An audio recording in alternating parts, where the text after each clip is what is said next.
Bonjour, j'aimerais vous présenter un roman acheté cette année en 2020 par la médiathèque Léal de Châteaugiron, Là où chantent les écrevisses, de Delia Owens.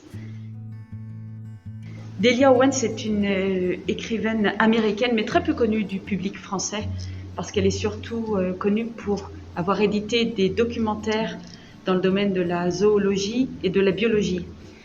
Et à ce titre, elle est reconnue aux États-Unis. Là où chantent les écrevisses, quel drôle de titre, me direz-vous. En fait, ce roman se passe dans un marais.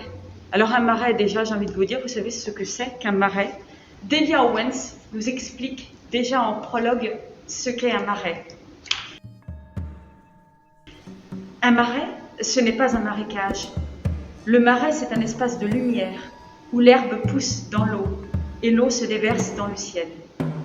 Des ruisseaux paresseux charrient le disque du soleil jusqu'à la mer, et des échassiers s'en envolent avec une grâce inattendue, comme s'ils n'étaient pas faits pour rejoindre les airs, dans le vacarme d'un millier doigts des neiges.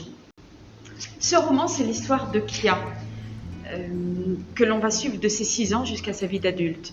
Donc on va la suivre des années 50, 60, 70. Elle vit dans une baraque au fin fond d'un marais, ce fameux marais dont je vous ai parlé en préambule. Et elle vit avec sa famille, son père, sa mère, ses frères, ses sœurs. Mais en fait, elle vit dans un état de pauvreté et de violence. Son père est très violent.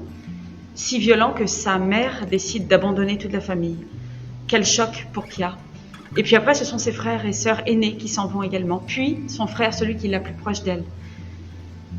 Et elle va rester seule avec son père, et au bout d'un moment, c'est ce père aussi qui l'abandonne.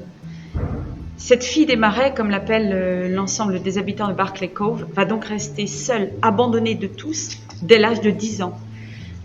Elle va vivre dans une très grande solitude, et malgré tout, elle va réussir à devenir, au fil des années, une experte de ce marais. Elle va en connaître les coins et les moindres recoins. Elle va tout connaître des animaux, de la flore, de la faune. Alors petit à petit, livrée elle-même, elle va malgré tout faire connaissance de Tate, un garçon qui sera sa première amitié amoureuse, dirons-nous. Mais lui aussi, il doit l'abandonner parce qu'il va suivre ses études supérieures. Et enfin, elle va connaître un autre garçon, Chase Andrews, dont on apprend au début du livre qu'il est assassiné mystérieusement. Et c'est ce qui lance un peu ce roman. Alors évidemment, je ne vous cache pas qu'elle est tout de suite mise en cause en tant que jeune fille tellement différente et asociale. Je n'irai pas plus loin dans l'explication. À vous de lire et de découvrir ce magnifique roman qui est en fait un hymne à la nature et également à la force d'une jeune fille totalement délaissée par la société mais qui va réussir à s'en sortir.